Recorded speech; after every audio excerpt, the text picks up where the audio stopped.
Everyone will tell you that you're doing it wrong and that you should do it their way. Basically, soil is the bonsai version of pasta sauce. Everyone's grandma's version is best. Reality is, they're all probably great. This video is going to be a quick explanation of what I wish I knew when I started and what I do now. So bonsai soil can be made of a mix of organic matter, such as these. These tend to hold water. And inorganic matter, such as these. These have various levels of water retention, but in general they hold less. You should watch Appalachian Bonsai's video about soil water retention. It's really useful. The link will be below. It's down to you to decide how you mix and blend the two. It's totally acceptable to just use 100% of one or use a load of different components all mixed together. It really depends on what you can get hold of, what species you have, and what you want from the soil. The main goal is to get your mix to hold just enough water to keep the tree happy, but lets the rest of the water drain away. It also has to have enough little gaps in between the particles to have a good amount of air. I'm not going to get into water tables and drainage columns or stuff like that, or even pot size or material, particle size.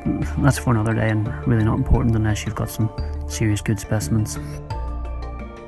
When I started back in spring 2014, I didn't know any of this. I bought a bag of compost and just planted everything in that.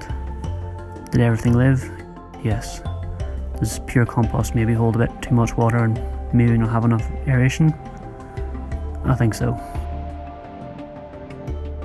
So as spring 2015 approached, I went to the shop and bought some more compost, along with some perlite and some kitty litter. I'd done some reading and I'd also seen some other people use these, and since then I've been using them. Now I just buy these bigger bags, it's more cost effective. This will last me a good while. I just mix it up and put it into a big box. So how can you come up with your own mix? The simple answer is research and experiment. You need to really start studying your local weather throughout the whole year. You need to learn what your species of tree likes and what it needs. Some like it drier than others. You need to think about how much you can water. If you're not going to be around every day to water, you're going to need more organics in your soil to keep it a little bit wetter for longer. This is what I use. Basic multi-purpose compost. I also have this ericaceous compost from my azaleas. They like a more acidic soil, and this compost provides that.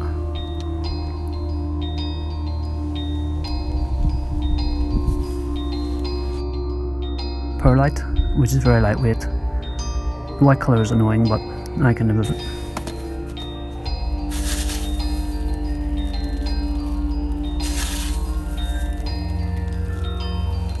And molar clay, also stole this kitty litter. This is a baked clay that holds some water.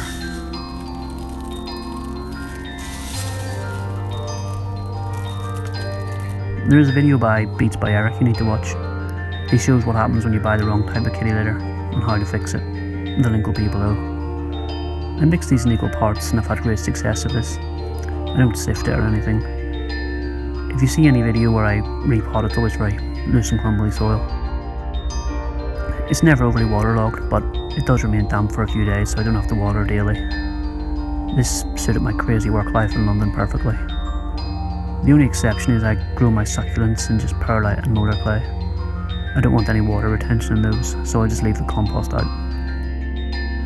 As you may know, I moved away from London not long ago, and this move really highlights how you need to study your environment and your tree's needs, as well as experiment and tweak with your soil mix.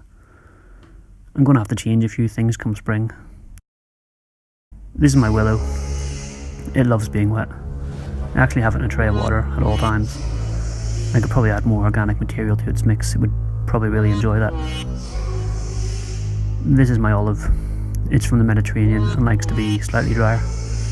This one lives inside. It's the exact same soil as the water-loving willow, but I control the water, so I can judge how much to give it and when, so it's never overwhelmed with too much.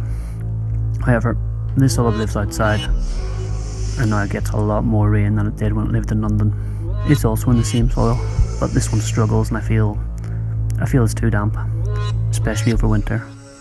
I can't change the weather, but I've placed this wood over the pot to try and stop so much water getting in. The same is happening here with some shells on this yew that prefers it to be drier as well. Luckily, I can repot them all soon, and I can add more non-organic soil. So I'm going to add this grit.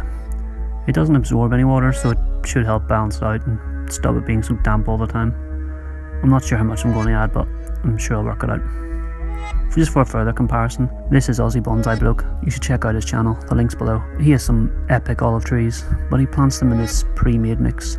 It's made up of composted bark and sandy loam. It's still quite loose, but looks very composty to me, especially compared to my soil, which is only 1/3 compost. But my point is, his trees love it, and I'm also certain mine would drown within days if I used it.